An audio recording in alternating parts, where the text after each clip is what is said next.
यहाँबाट चाहिँ 50 मिटरसम्म पर लगेर चाहिँ त्यहाँनिर सिसा खुला दिलीपको घरमा माथि 10 मिटर जति उ तल देख्ने गरी पर जाने कि हेलो यता हाम्रो दिलीप बाजे सर उहाँ चाहिँ सहरमाथा चढ्ने साहस भएको सर हेर्नुहोस् न कस्तो ठाउँ छ यहाँबाट कति 500 मिटर तल पुग्यो भने केही भेट्दैन तर उहाँ बहादुर छ सहरमाथा नै चढाएको जति भन्नु सर दिलीप सर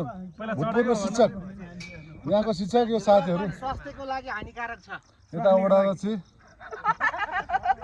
स्वास्थ्यको लागि हैन स्वास्थ्यको लागि के स्वास्थ्यलाई नभन्नु न यहाँ मैले युट्युबको लागि बनाएर छु को लागि साथीहरू ल मेरो सबैजनाले सब्सक्राइब गरिदिनु यहाँ भएको जतिले लामा रबिन 7 पृथ्वी एक यात्रा युट्युब च्यानलको नाम लामा रबिन 7 युट्युब